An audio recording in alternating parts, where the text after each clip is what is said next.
मैं ये पूछ सकती हूँ क्या कि अगर हमें पीसीओएस या पीसीओडी नहीं है, फैलोपियन ट्यूब में ही प्रॉब्लम है, तो हम कैसे उसका जानकारी ले सकते हैं? क्योंकि कोई पीरियड्स ना आना या कुछ इनरेलेवेंट प्रॉब्लम्स हो जाना या टमी में पेन आ जाना, ऐसा कुछ सिम्टम्स हो सकता है क्या? फैलोपियन ट्यूब ब्लॉकेज आपको कभी पता नहीं चलेगा अनलेस अनटिल आप जब कंसीव करने के लिए जा रहे हो। हाँ, पीसीओडी का आपको पता चल जाता है क्योंकि उसमें इरेगुलर पीरियड्स होते हैं।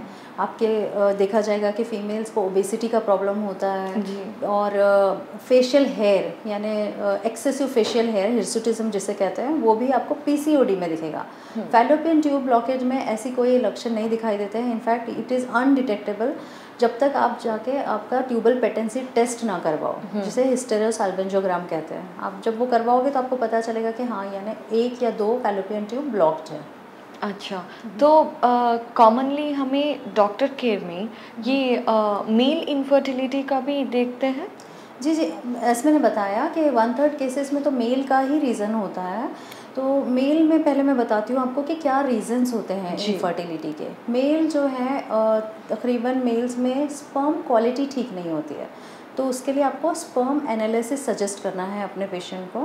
तो उसमें आपको क्या दिखेगा, एक तो होता है ओलिगोस्पर्मिया यानी काउंट बहुत कम है। बहुत कम मतलब 15 मिलियंस पर मिलीलीटर से कम हो या 39 मिलियन पर एजैकुलेशन। ठीक है, ये नॉर्मल रेंज में आपको बता रही हूँ। अगर उससे कम हो तो डेफिनेटली मेल को प्रॉब्लम होगा कंसीव, मतलब कपल को प्रॉब्लम होगा कंसीव होने में। सेकेंड ये होता है कि आपका काउंट तो बराबर है लेकिन मोटिलिटी बहुत कम होती है, यानी 40% जो स्पर्म है आपके उतने डेफिनेटली मोटाइल चाहिए। अगर 40% मोटिलिटी से कम हो तभी भी ये प्रॉब्लम होगा।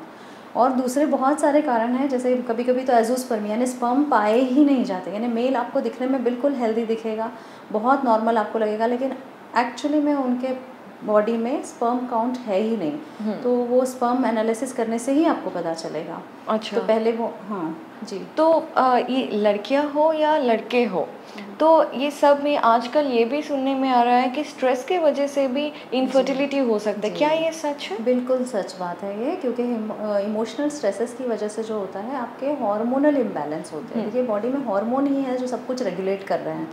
और हार्मोन को रेगुलेट कौन कर रहा है? हमारे स्ट्रेस, हमारा डेली लाइफस्टाइल। तो जो एक्सेसिव स्ट्रेस होता है, थोड़ा बहुत तो स्ट्रेस सभी की ज़िंदगी में है, लेकिन अगर जो एक्सेसिव स्ट्रेस, बहुत सारे लोगों को आजकल तो जैसे कि डिप्रेशन, एंग्जाइटी, बहुत सारी इलनेसेस हैं, तो वो कहीं ना कहीं रीज़न बन रहे हैं इनफर्टिलिटी का। स्पेशली जो लाइफस्टाइल आजकल का जो फास्ट पेस है, बहुत सारे लोग कोप अप नहीं कर पा रहे हैं, उसके साथ भी ये होता है।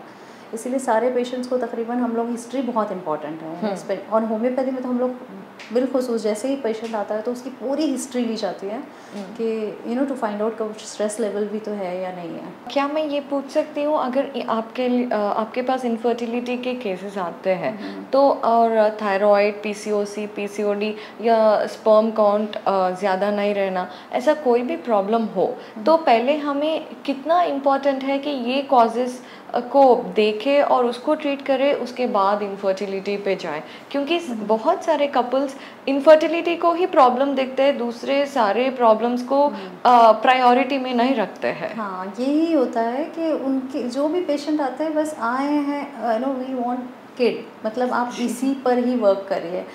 लेकिन ये पहले हमें पता करें कि क्यों हुआ है आपको infertility, what exactly is the problem. तो फिर उसके लिए हमें डेफिनेटली सबसे पहला स्टेप है कि आपको हिस्ट्री लेना है। इनफैक्ट बहुत सारे जो थायराइड जिनमें थायराइड देखा गया है लेडीज़ को, उनके अंदर भी इनफर्टिलिटी रेशो थोड़ा ज़्यादा होता है, इनफर्टिलिटी का मात्रा रेट ज़्यादा होती है। ठीक है, तो आपको पूरी हिस्ट्री लेनी है। और जो मेल्स हैं, मेल में जो बहुत ज़्यादा सिटिंग आवर जॉब है उनकी, या बहुत टाइट क्लोथिंग पहनते हैं, बहुत ज़्यादा स्मोकिंग करते हैं, अल्कोहल है, ड्रग एडिक्शन है, तो ये सारी चीज़ों से डेफिनेटली इनफर्टिलिटी आपको हो रही है। तो ये हमें पहले उनका पूरा हिस्ट्री लेना है, इन सब चीज़ों को करेक्ट भी करना है, ट्रीट भी करना है, तब जाके ही ना इनफर्टिलिटी हम अचीव कर पाएंगे। जी।